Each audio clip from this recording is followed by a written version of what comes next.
In this video, we will do a moving particle example, which says the position of a particle in centimeters moving along the x-axis is given by s of t equals t cubed minus 6t squared plus 9t, where t is in seconds and t is greater than or equal to 0. Part A now asks, when is the particle at rest and what is its position at these times? Okay, so our particle is going to be at rest. At rest means it's not moving. And it's not going to be moving when its velocity, which is v of t, when its velocity is 0. Okay, and remember that velocity is the derivative of position. So we need to figure out when is the derivative of position, the velocity, going to be equal to 0. Okay, so let's take the derivative. And this is just going to be a bunch of power rule. So I'll get 3t squared and then minus 12t plus 9. And I want that to be 0. So I can factor 3 to get 3 times t squared minus 4t plus 3 equals 0. And now I can factor this thing in the parentheses as 3.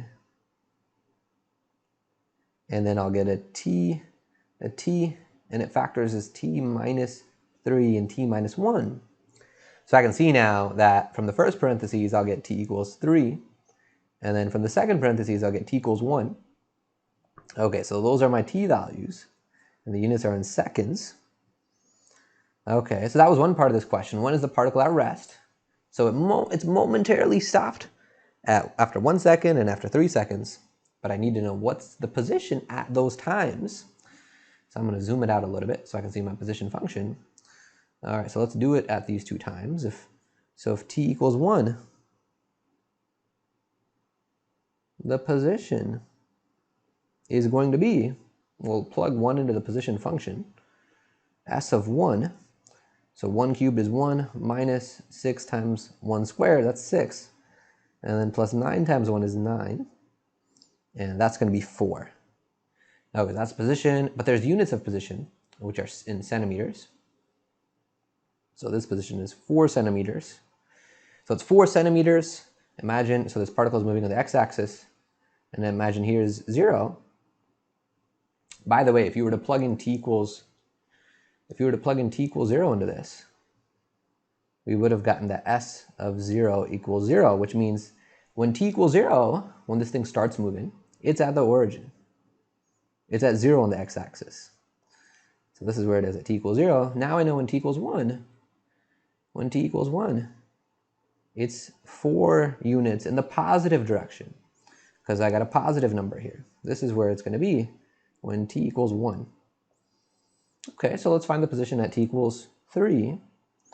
At t equals 3, the position is s of 3. Now I got to plug 3 into my position function. And if we do that, we'll get 27 minus 54 plus 27, and that's 0. So I get 0 centimeters. Okay, so that means sometime between t equals 1 and t equals 3, it started moving to the left again, and it ended up back at 0 on the x-axis. All right, so let's move on to part B.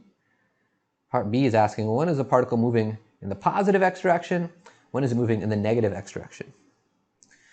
Okay, so the key idea here is that the particle is going to be moving in the positive x direction when the velocity is positive, when the velocity is greater than 0.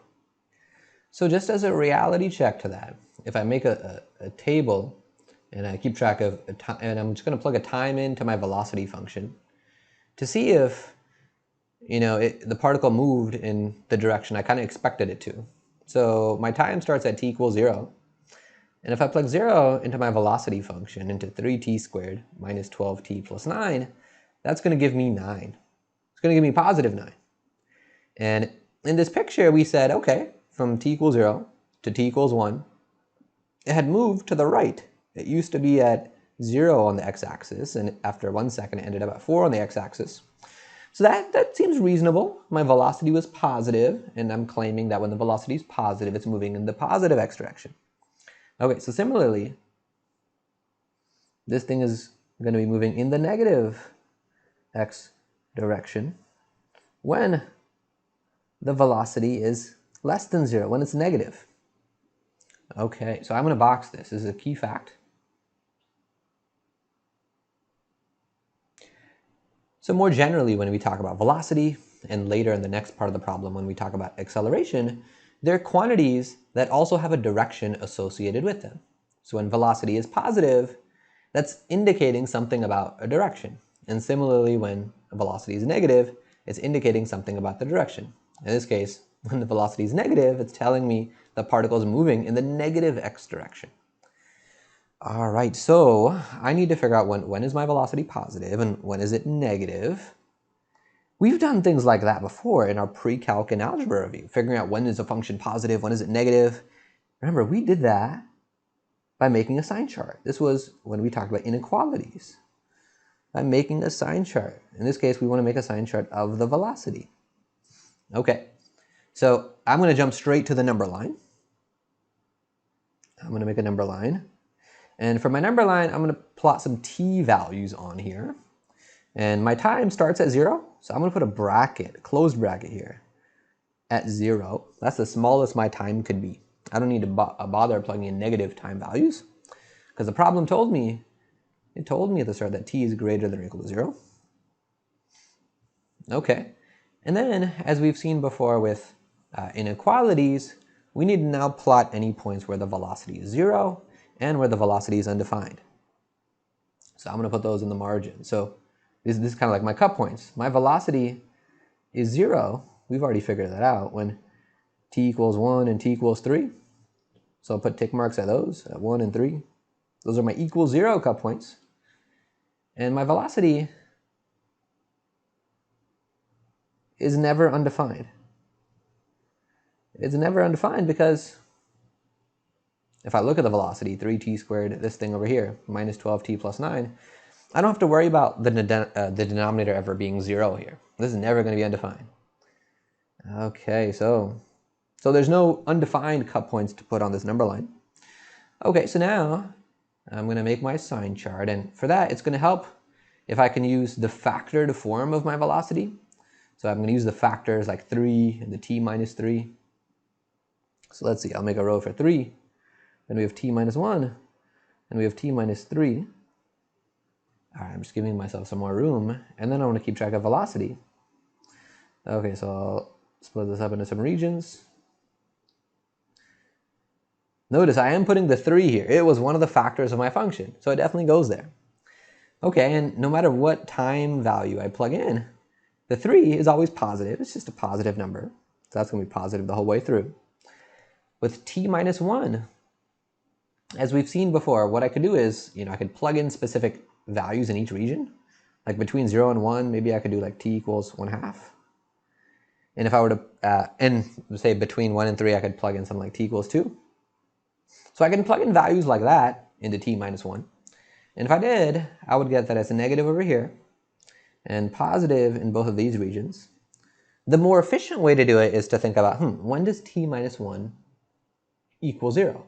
It's going to be equal to 0 at 1. And then to think about, is it going to be positive on the right-hand side of 1? Or is it going to be negative? And just using logic, it's going to be positive on the right-hand side of 1. And it's going to be negative on the left-hand side of 1. So 1 is the place where t minus 1 changes sign. Similarly, t minus 3 is going to change sign at 3. It's going to be positive to the right of 3 and negative to the left of 3. Okay, so overall, when we multiply these 3 things together, a positive times a negative is positive. Similarly over here, I'll have positive times positive is positive, but 2 positives and then 1 negative all multiplied give me a negative. All right, so now I could write down when is it moving the positive and negative x directions. So it's going the positive x direction when the velocity is positive, and that happens on the interval from 0 to 1, as well as the interval from 3 to infinity. And the convention that I'm going to follow when we talk about velocity or acceleration problems specifically is that whenever I write these intervals, I will always write open intervals. So I'm not going to worry about things like brackets. That's just the convention I'm going to follow. Okay, and then for the negative x direction, that's when the velocity is negative, and that happens on the interval from 1 to 3. All right, and just to give myself more room, I copied my answer again at the top of this page and just boxed it. All right, so we are ready for part C, which asks, when is the acceleration positive and when is it negative? So I want to figure out acceleration, and so acceleration is the derivative of velocity. So if we look back at our velocity function, it was here 3t squared minus 12t plus 9. The derivative of that is going to be 6t minus 12. So let's just write that down. Derivative velocity is 6t minus 12. And I want to know, well, when is this positive? When is it negative? So that's really similar to what we did in part B. In B, we figured out when is velocity positive, when is velocity negative. And we did that with a sign chart. So let's also do this with a sign chart. First, I got to figure out my cup points. When is this thing equal to 0? Well, this is going to be equal to 0 when the 6t minus 12, my acceleration, when that equals 0. And if I rearrange this, I'll get t equals 2. We also got to write down, well, when is that undefined? And our acceleration, I don't have to worry about there being a denominator here, so my denominator is never going to be 0. So my acceleration is never undefined. Okay, that's nice. That makes my sign chart a little bit easier. All right, so let's make our number line now. So again, I'm going to put a bracket at 0 because my time can be 0, but it can't be smaller than that. And the cut points are 2. And now I want to keep track of the sine of a of t. And for this, if I wanted to factor 6t minus 12 and put the factors here as rows, like 1 here, that sort of thing, I could.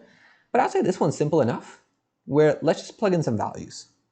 For example, in this first interval, if I were to plug in a number like 1 into my acceleration, we'd get 6 minus 12, which is negative 6.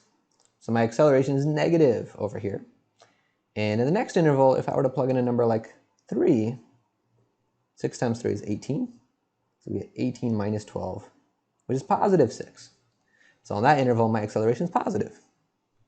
Okay, so let's write down our answer. We have a positive acceleration on the interval from 2 to infinity. And we have a negative acceleration. We have a negative acceleration on the interval from 0 to 2. And that is our answer. Let's do part D now. So D asks, when is the particle speeding up and when is it slowing down? Okay, so this question is a little bit more involved, but still it won't be bad. Okay, so let's first talk about speeding up. So our particle is going to be speeding up when velocity and acceleration have, and I'm going to write a little bit, but I want to motivate what I'm going to write by looking at an example. So let's say, hypothetically, that at t equals 0, my velocity is negative 10. And let's say it's negative 10 like centimeters per second. So if it's negative, that means my particle is moving in the negative x direction, if it was moving along the x-axis. Okay, and let's say that the acceleration is negative 2, and the units of acceleration are going to be centimeters per second squared.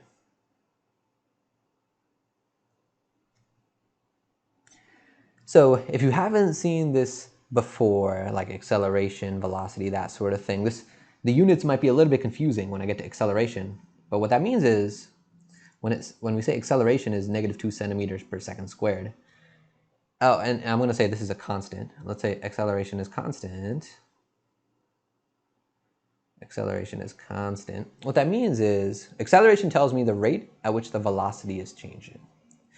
So specifically here, that means that velocity is, because this is negative, it's saying velocity is decreasing by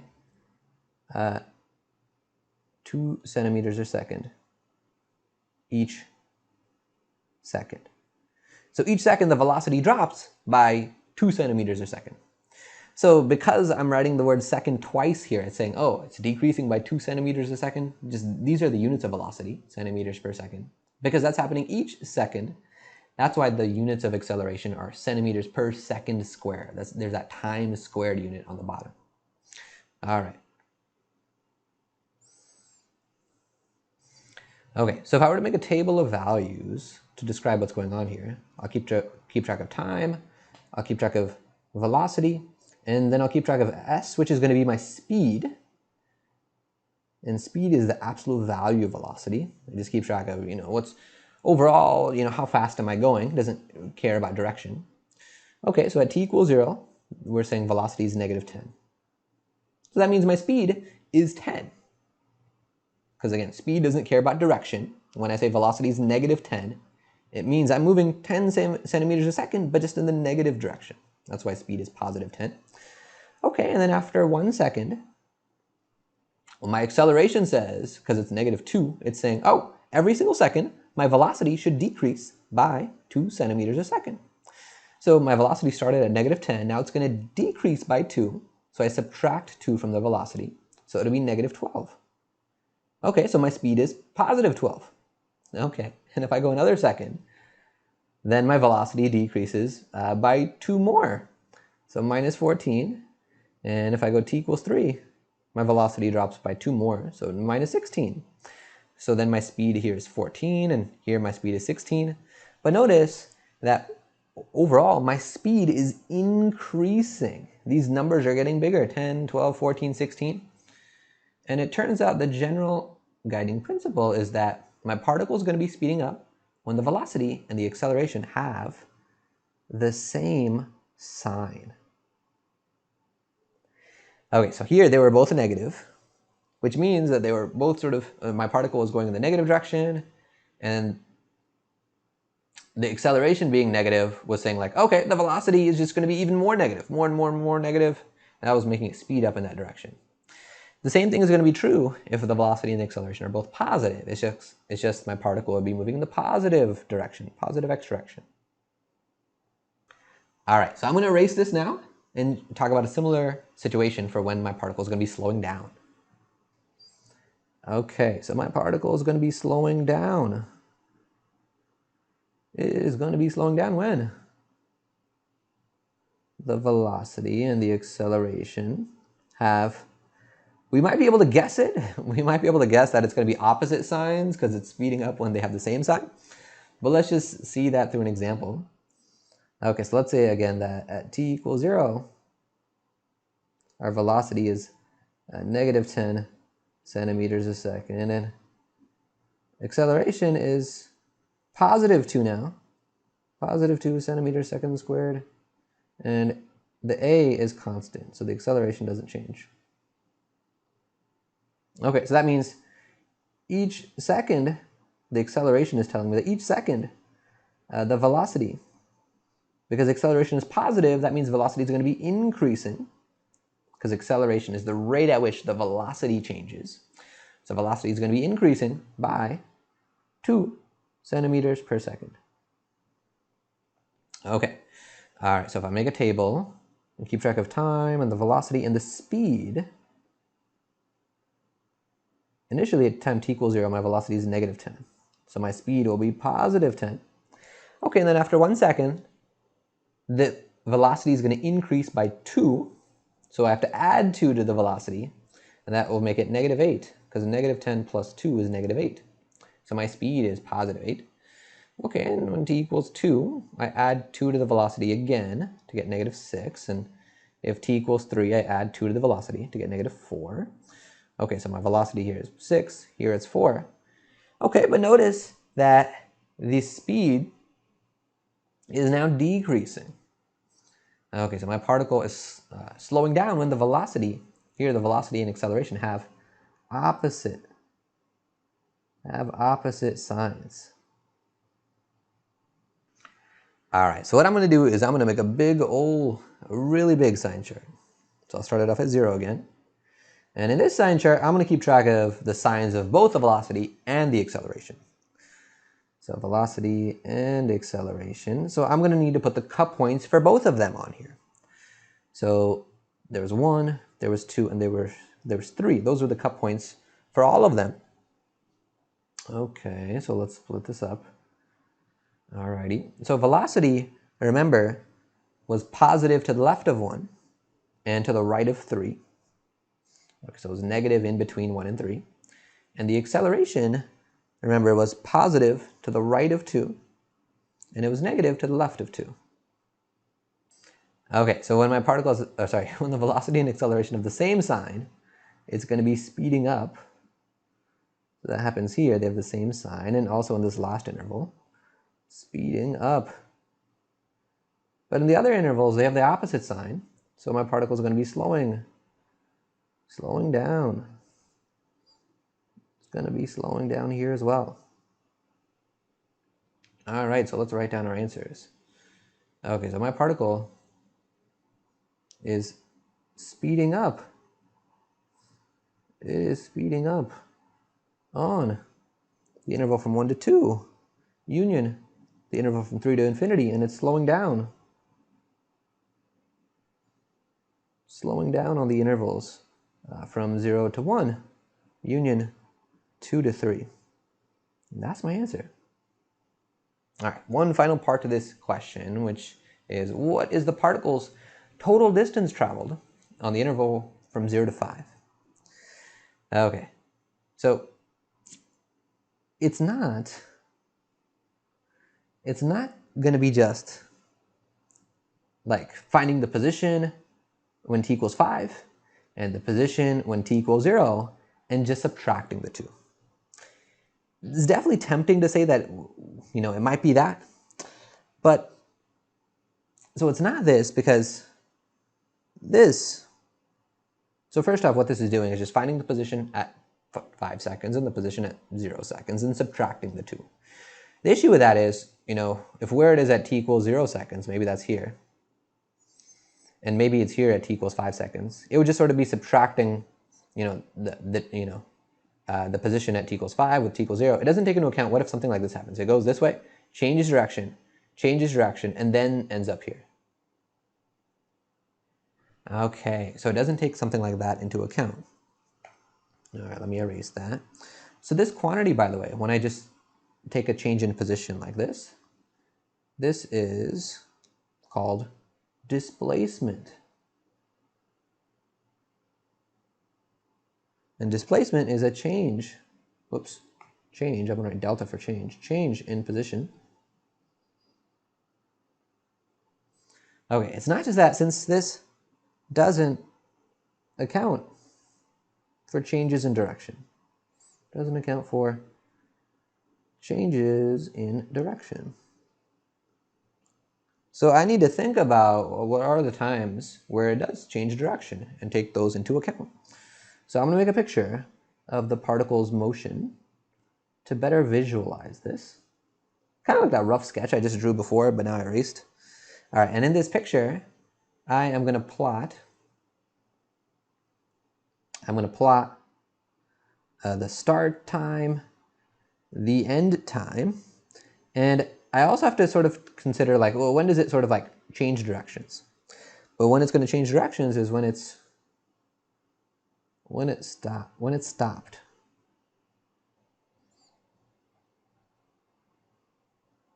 Okay, so for this, I'm going to draw a number line.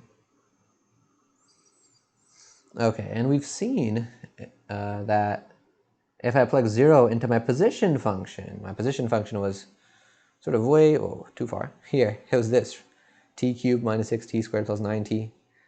Okay, so if I plug 0 into that, if I plug 0 into my position function, we end up getting 0. Okay, so I'm going to put 0 on the x-axis. That's where my particle is when t equals 0. It's at 0 on the x-axis. Okay, and the next time my particle is stopped So 0, t equals 0 is the starting time. My particle stopped at 1. We figured that out earlier. And also at 3. If I plug 1 into my position, I think we already did that. It was 4. And if I plug 3 in, we did that as well. That was 0. And I'm also going to plug in the end time, the 5. That's the end of this interval, 5. And if I plug that in, we end up getting 20. Okay, so I'm going to start to draw the motion of the particle.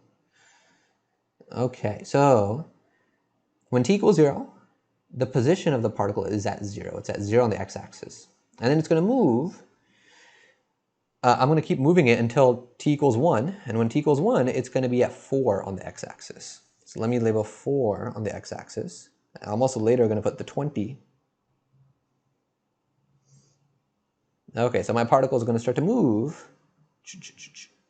until I get to the 4. And that's where it is at t equals 1.